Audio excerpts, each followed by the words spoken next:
Eu acho que eu sempre tinha afinidade com a esquerda, mas muito que eu soube hoje em dia da política vem do MST, do meu vivência com o MST. Né? Quando eu saí do setor de ONG em 2012, eu comecei a fazer jornalismo pesado, e televisão e escrito também. E hoje em dia eu sou correspondente para o Brasil, para a emissora Telesur, em inglês, né? Que Telesur é um tipo de CNN socialista, financiado pelos governos de Cuba, Bolívia, Venezuela e Uruguai. Antigamente a Argentina e Equador também financiou, mas por causa das mudanças de governo eles pulou fora. Eu também tenho um site em inglês chamado Brasilwire, que eu sou co-editor, e a gente formou 5 anos atrás por causa dos problemas com a narrativa sobre o Brasil que estava aparecendo no mídia estrangeiro. Porque em nossa análise, em 2013, estava sendo montado um golpe. E a gente começou a escrever muito sobre isso. E através do Brasil eu acabei em 247 agora, né, por causa de algumas matérias, apesar do fato que eu escrevo em inglês, as pessoas ficam lendo, né? E hoje também eu sou diretor de parcerias internacionais do 247.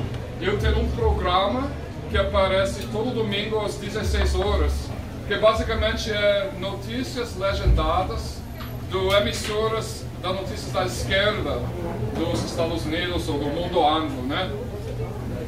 Então, eu vou falar sobre um assunto, né? Porque tem muitas pessoas no meu país, Estados Unidos, que se dizem que são da esquerda.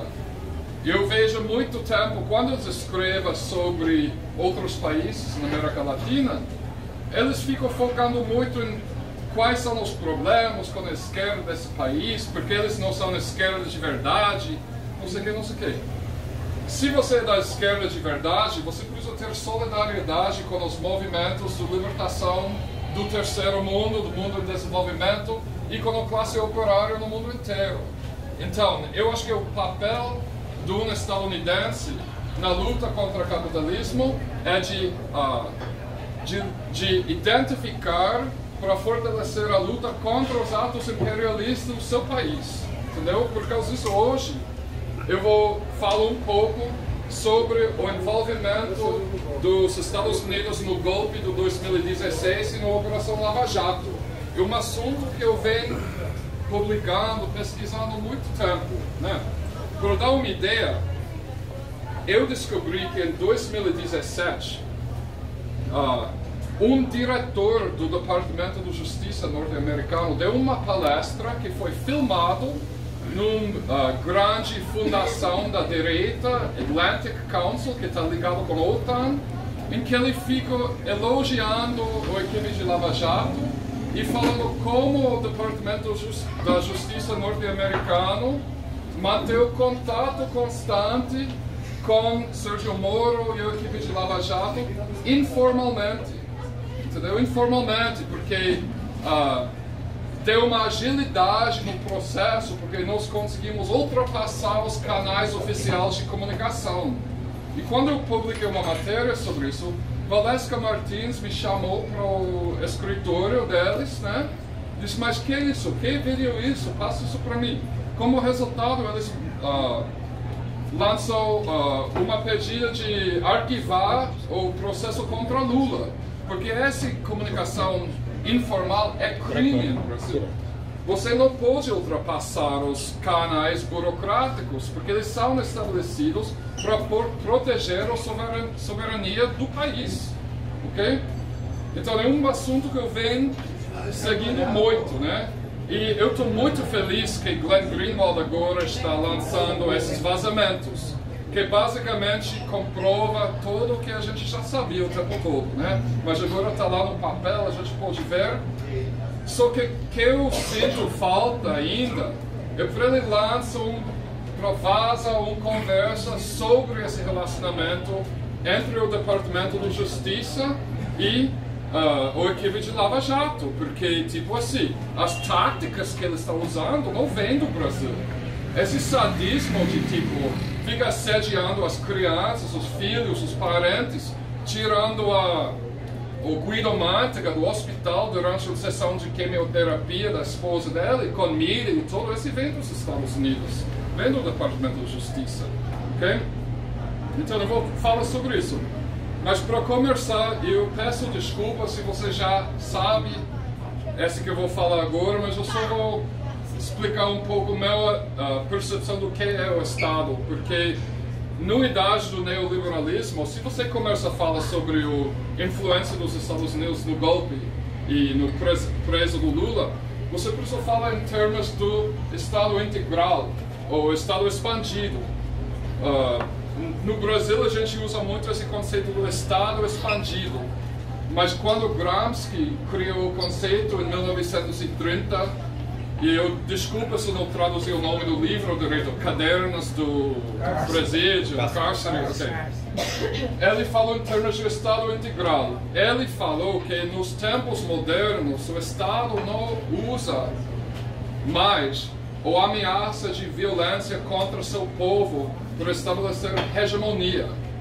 Ele usa instituições burguesas para estabelecer um tipo de consenso popular sobre certos conceitos para manter a burguesia no poder. E esses inclui, né, não é todo aqui, mas tipo, a mídia, os partidos políticos, educação, universidades, o setor empresarial e mais, em anos recentes, as instituições de pesquisa que são financiadas pelo setor empresarial, que, por exemplo, financiou o Movimento Brasil Livre, que financiou Estudantes para a Liberdade e tal. Então, quando eu falo dos Estados Unidos e o preço de Lula e o golpe, eu não estou falando sobre apenas o governo, estou falando como o conjunto todo, né? Então, para explicar como, primeiro, a gente sabe, né, que a Operação Lava Jato é uma parceria internacional entre 4 agências, né? A Polícia Federal Suíça, o Departamento do Estado dos Estados Unidos, que o FBI é um subsetor do Departamento do Estado, não, Departamento de Justiça, como se fosse o Ministério da Justiça dos Estados Unidos. O FBI é um subsetor deles, né? E também uma comissão chamada Securities and Exchange Commission, que é uma organização governamental que fiscaliza transações no bolsa dos valores, né? Então, desde o início da operação, essa informação pública, você pode ir no site do Departamento de Justiça e ler tudo sobre isso. Pessoas do alto escalão do Departamento de Justiça vêm visitando Curitiba frequentemente, mas a mídia quase nunca fala sobre isso. Nem a mídia brasileira, nem a mídia internacional. Hoje em dia, o Departamento de Justiça já colecionou mais de 2 bilhões de dólares de empresas brasileiras como parte do Lava Jato. Mas se você lê o Globo, é que é todo sobre o heroísmo do Sérgio Moro, imparcial, ator anticorrupção, Dalton Dalignal, tudo isso. Você não veja que não é apenas uma ação de parceria, mas o PT, o Paulo Pimenta, antes de ontem, no Parlamento Europeu, em Bruxelas, apresentou um documento gigante e 13 arquivos que você pode tirar do site do PT agora zipado, arguindo que os Estados Unidos coordenou a Operação Lava Jato, com o propósito de destruir o PT, destruir a esquerda brasileira e abrir os recursos naturais para capital estrangeiro, principalmente americano, né? Então, mas como que a gente chegou nesse ponto? Eu vou começar com algumas coisas antigas. Depois do Watergate era um escândalo de corrupção nos Estados Unidos que tirou o presidente Richard Nixon durante a década de 1973. Eu estou tomando cachaça porque eu penso assim, um bar, né? Material didático. Se não tomar, nem dá aula aqui, é requisito aqui, tá no currículo do professor. Mauro é assim, Depois, Mauro é assim. depois do Watergate, né? Tinha uma onda de popularismo progressista, anticorrupção. E o Partido Democrata passou uma lei. Em inglês é chamado Foreign Corrupt Practices Act, FCPA. Né? Em português isso significa o ato de práticas estrangeiras de corrupção. E para algumas décadas, ninguém ligou muito para essa lei. Eles começaram a reformular a lei durante a década de 1990 e agora ele é usado como uma arma. Porque se um país assina um acordo com os Estados Unidos relacionado a esse ato, FCPA, ele dá autoridade para agentes do Departamento de Justiça, do FBI, agir dentro dos próprios países. Ou seja, tem uma força policial dos Estados Unidos que pode prender pessoas em outros países. Como a gente viu na Suíça, quando o FBI entrou no escritório de FIFA e prendeu um monte de pessoas, né? Eu não estou citando isso como um exemplo de uma coisa ruim necessariamente. O ruim é que tem um governo que tem o direito de agir em outros países como a polícia deles. Esse é o problema. É questão de soberania. Então, é uma questão de soberania, exatamente. Por volta de 2003, nos Estados Unidos, várias coisas aconteceram, né? Primeiro, tinha um escândalo de corrupção envolvendo uma empresa chamada Enron, no setor de eletricidade privatizado, que essencialmente ele estava ligando e desligando a rede de energia em diferentes cidades em Califórnia para chantagear o governo de repassar mais dinheiro para eles. Basicamente começou assim. Tinha uma equipe dentro do Departamento de Justiça, o FBI, baseada no sul do estado de Nova York, que começou a usar táticas novas, né, para prender esses empresários.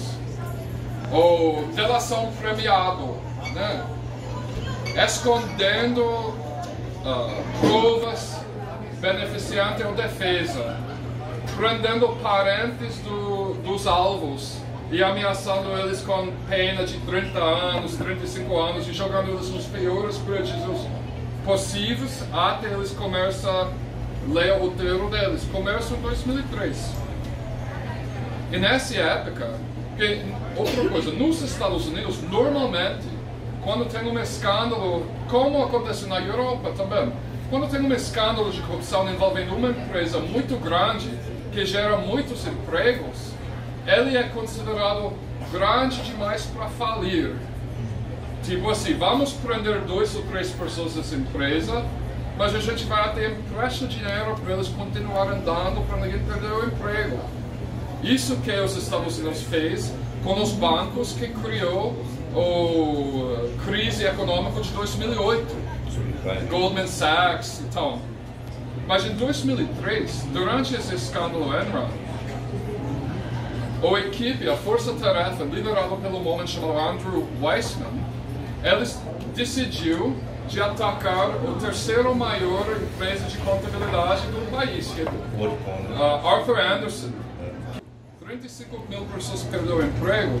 Um ano depois, o juiz declarou eles completamente inocentes. Por quê? Descobriu que a força-tarefa estava escondendo provas beneficiando a defesa. Não tinha corrupção nenhuma, mas era tarde demais. 35 mil pessoas perderam o emprego. Okay? Em 2009, esse mesmo grupo dentro do Departamento de Justiça norte-americano foi atrás de um senador do estado do Alasca chamado Ted Stevens. Okay?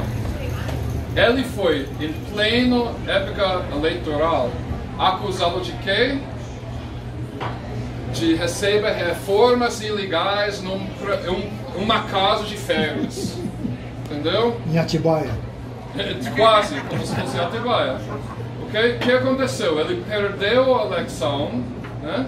E ele era da direita, né? Não era uma coisa necessariamente político. Ele era da direita, mas Alasca, um estado socialista, o petróleo em Alasca é estatal.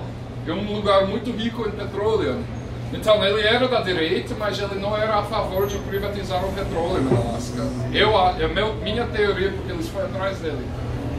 O que aconteceu? 6 meses depois das eleições, um juizado em Washington descobriu que eles escondeu provas beneficiantes à defesa, que a única prova que eles usou para prender Ted Stevens era delação premiado.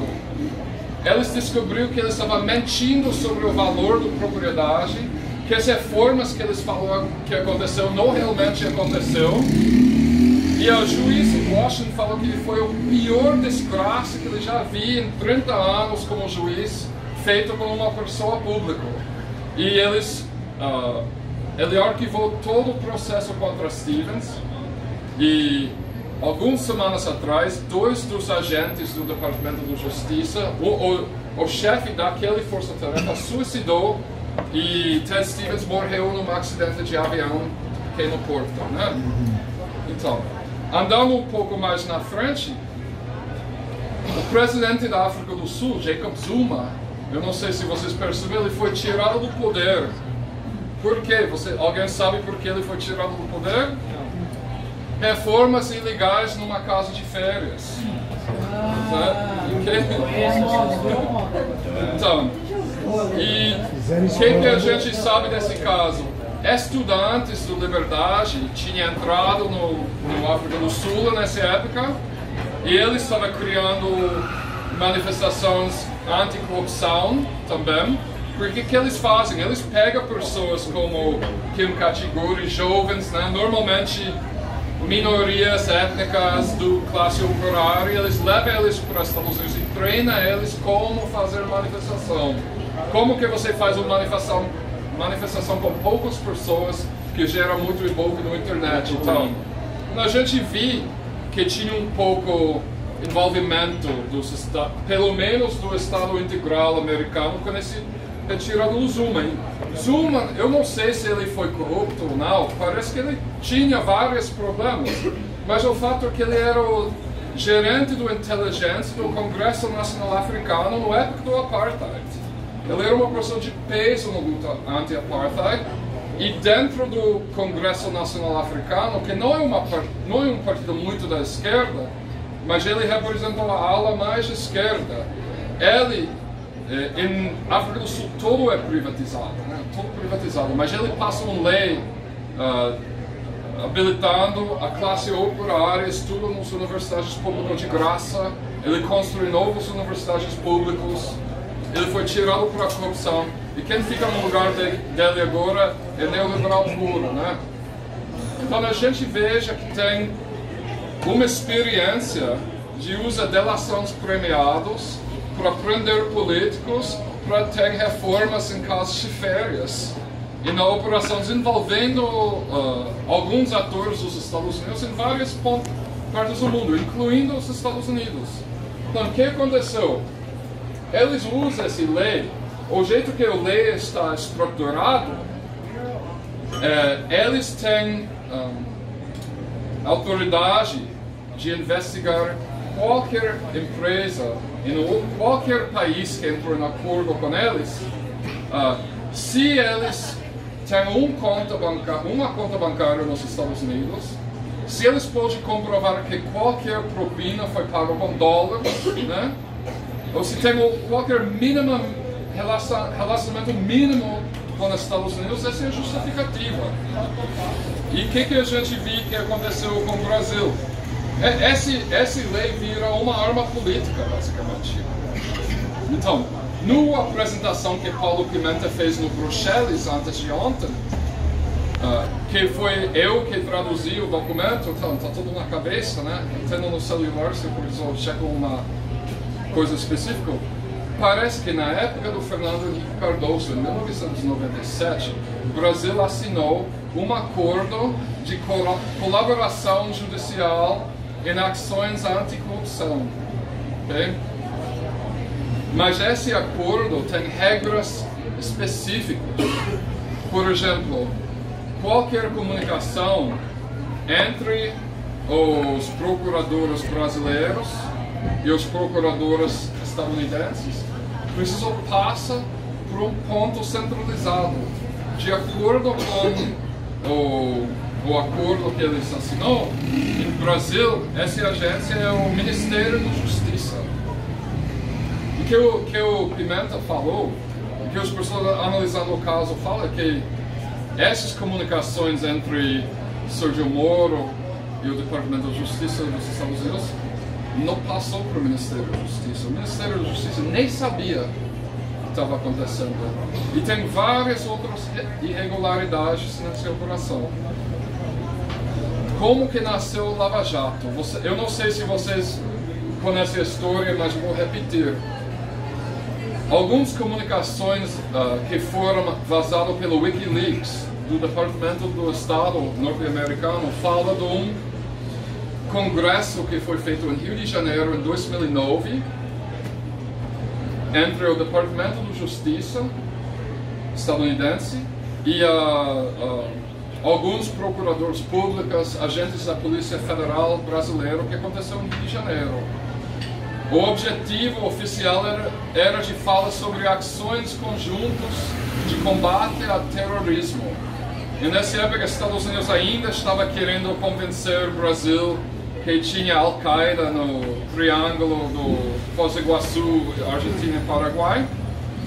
E se você lê essas comunicações, você vê que nem a Polícia Federal, ninguém estava querendo entrar nisso. Então, alguém dos Estados Unidos falou assim: por que então a gente não faz uma ação conjunta de combate à corrupção?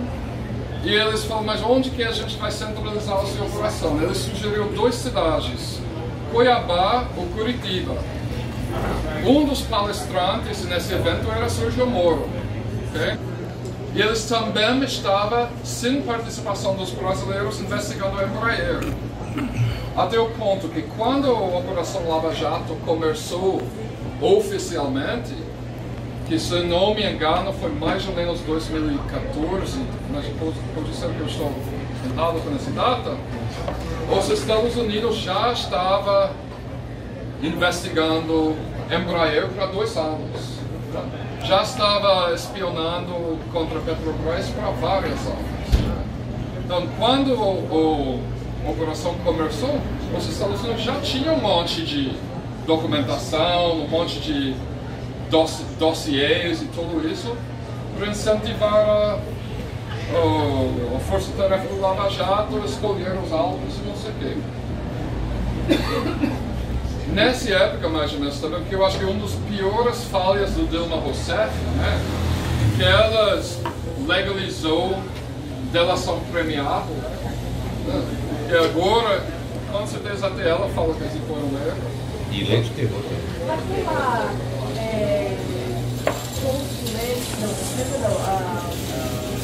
diplomata que chegou e estava no Paraguai, onde teve golpe, quando ela veio para o Brasil, foi um erro da Dilma, né? Porque teve onde tinha golpe, ela estava. Também.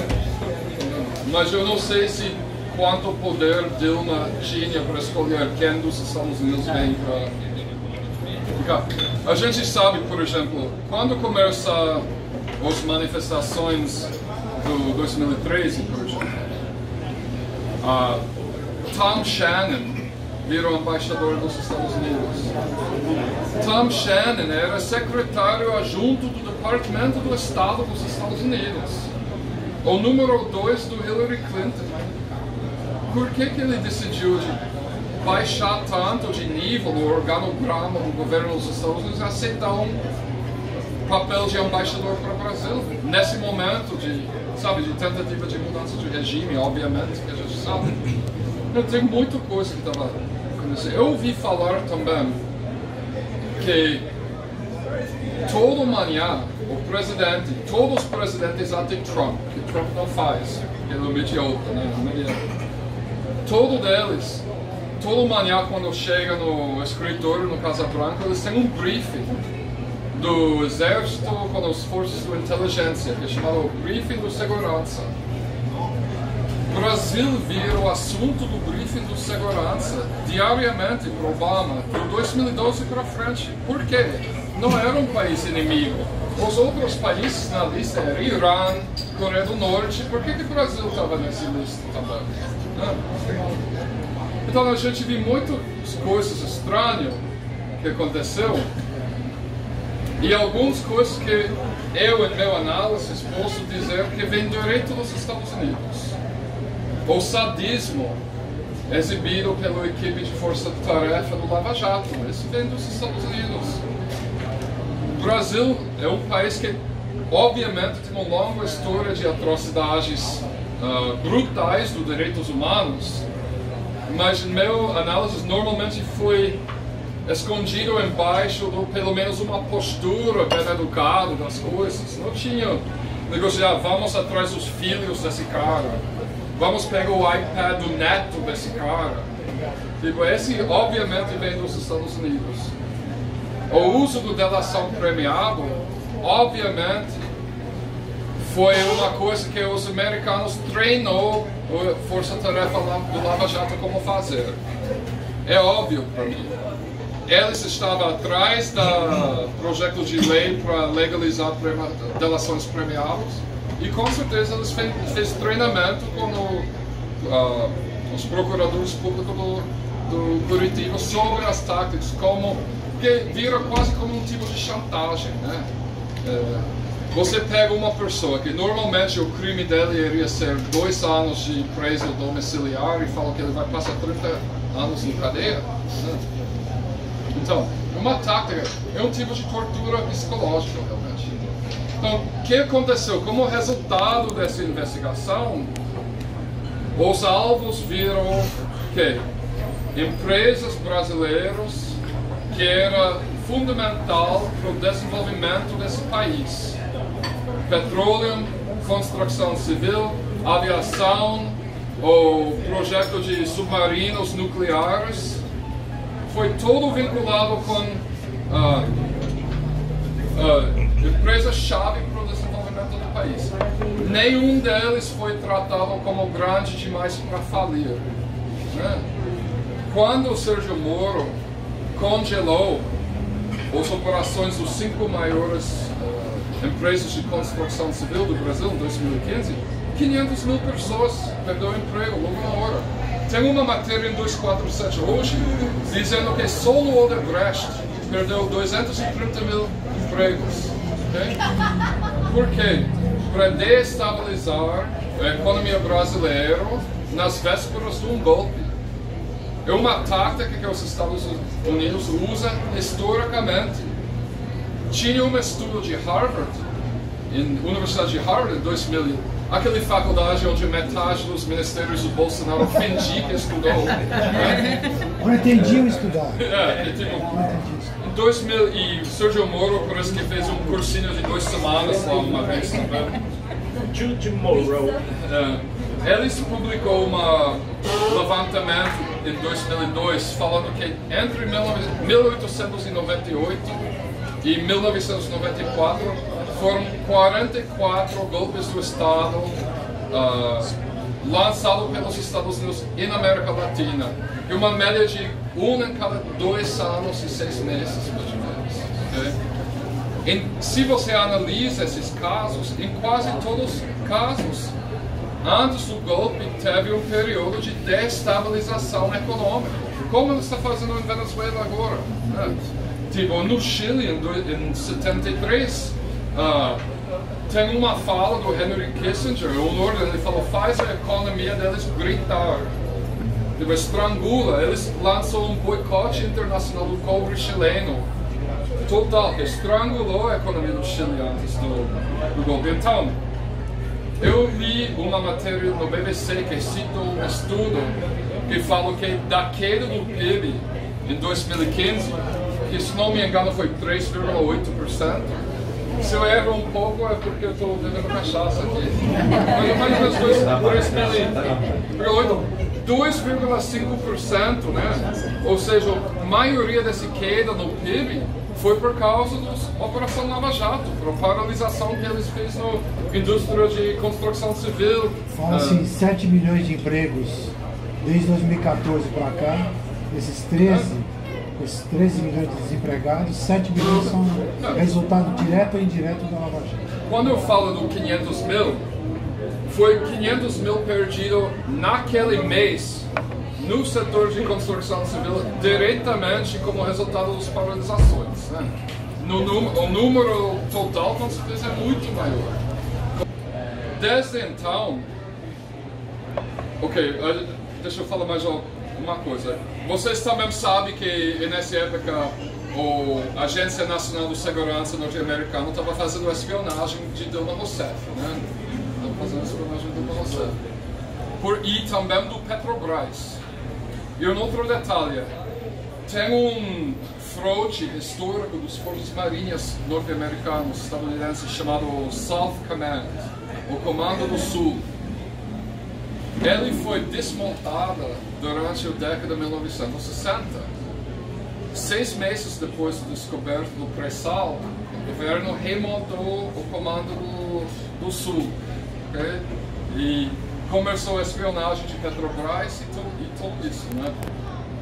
Então, a gente sabe... O governo americano retomou esse fraude naval, o mesmo fraude que hoje em dia vai começar a fazer ações em parceria com Forças Marinhas do Bolsonaro.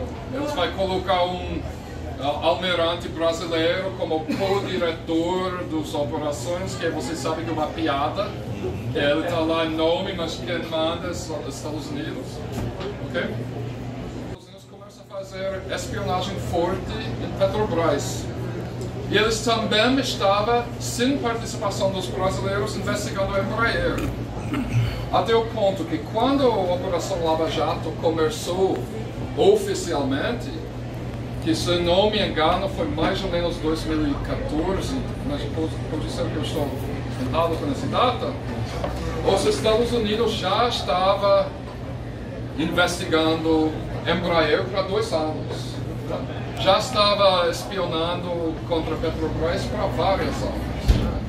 Então, quando a operação começou, os Estados Unidos já tinham um monte de documentação, um monte de dossiês e tudo isso para incentivar a força-tarefa do Lava Jato a escolher os alvos e não sei o quê.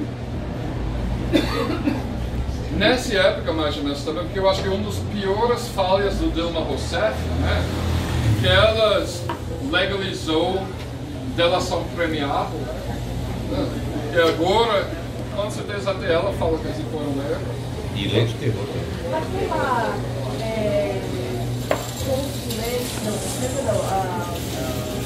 Diplomata, chegou e estava no Paraguai, fez golpe, quando ela fez isso, foi um erro da Dilma, né? Porque teve onde tinha golpe, ela estava. Também, mas eu não sei se quanto poder Dilma tinha para escolher quem dos Estados Unidos vem para... A gente sabe, por exemplo, quando começam as manifestações do 2013, por exemplo, Tom Shannon virou embaixador dos Estados Unidos. Tom Shannon era secretário adjunto do Departamento do Estado dos Estados Unidos, o número 2 do Hillary Clinton.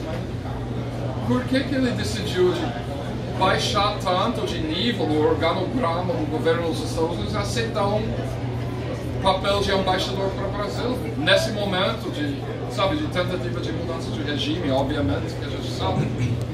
Tem muita coisa que estava acontecendo. Eu ouvi falar também que toda manhã todos os presidentes anti-Trump, que Trump não faz, ele é um idiota, né? Toda manhã quando chega no escritório, no Casa Branca, eles têm um briefing do Exército com as forças de inteligência, que é chamado Briefing de Segurança. O Brasil vira o assunto do briefing de segurança diariamente para Obama, de 2012 para frente. Por quê? Não era um país inimigo. Os outros países na lista eram Irã, Coreia do Norte. Por que o Brasil estava nessa lista também? Então a gente viu muitas coisas estranhas que aconteceu e algumas coisas que eu, em meu análise, posso dizer que vem direto dos Estados Unidos. O sadismo exibido pela equipe de força-tarefa do Lava Jato, isso vem dos Estados Unidos. O Brasil é um país que, obviamente, tem uma longa história de atrocidades brutais dos direitos humanos, mas, em meu análise, normalmente foi escondido embaixo de pelo menos uma postura bem educada das coisas. Não tinha negociar, vamos atrás dos filhos desse cara, vamos pegar o iPad do neto desse cara. Tipo, esse obviamente vem dos Estados Unidos. O uso do delação premiada, obviamente, foi uma coisa que os americanos treinou a força-tarefa do Lava Jato como fazer. É óbvio para mim. Eles estavam atrás do projeto de lei para legalizar delações premiadas e com certeza eles fez treinamento com os procuradores públicos do Curitiba sobre as táticas, que vira quase como um tipo de chantagem, né? Você pega uma pessoa que normalmente o crime dele iria ser 2 anos de preso domiciliar e fala que ele vai passar 30 anos em cadeia, né? Então, uma tática é um tipo de tortura psicológica, realmente. Então, o que aconteceu? Como resultado dessa investigação, os alvos viram que empresas brasileiras que era fundamental para o desenvolvimento desse país. Petróleo, construção civil, aviação, o projeto de submarinos nucleares, foi todo vinculado com empresas-chave para o desenvolvimento do país. Nenhum deles foi tratado como grande demais para falir, né? Quando o Sérgio Moro congelou as operações dos 5 maiores empresas de construção civil do Brasil em 2015, 500 mil pessoas perderam emprego logo na hora. Tem uma matéria em 247 hoje dizendo que só o Odebrecht perdeu 230 mil empregos. Okay? Por quê? Para destabilizar a economia brasileira nas vésperas de um golpe. É uma tática que os Estados Unidos usam historicamente. Tinha um estudo de Harvard, Universidade de Harvard, em 2000, aquela faculdade onde metade dos ministérios do Bolsonaro fingia que estudou. Pretendiam estudar. Em 2000, e Sérgio Moro parece que fez um cursinho de 2 semanas lá uma vez também. Jude Morrow. Eles publicou um levantamento em 2002 falando que entre 1898 e 1994 foram 44 golpes do Estado lançados pelos Estados Unidos e na América Latina. E uma média de 1 em cada 2 anos e 6 meses, mais ou menos. Okay? Se você analisa esses casos, em quase todos os casos, antes do golpe, teve um período de destabilização econômica, como ele está fazendo em Venezuela agora. Né? Tipo, no Chile, em 73, tem uma fala do Henry Kissinger, ele falou, faz a economia deles gritar. Tipo, estrangula, eles lançam um boicote internacional do cobre chileno, total, que estrangulou a economia do Chile antes do golpe. Então, eu li uma matéria no BBC que cita um estudo que fala que da queda do PIB em 2015, que se não me engano foi 3,8%. Se eu erro um pouco é porque eu estou bebendo cachaça aqui. Mas mais ou menos 2,5%, né? Ou seja, a maioria dessa queda no PIB foi por causa da Operação Lava Jato, por paralisação que eles fez na indústria de construção civil. Fala-se 7 milhões de empregos desde 2014 para cá, esses 13, com esses 13 milhões de desempregados, 7 milhões são resultado direto ou indireto da Lava Jato. Quando eu falo do 500 mil, foi 500 mil perdido naquele mês no setor de construção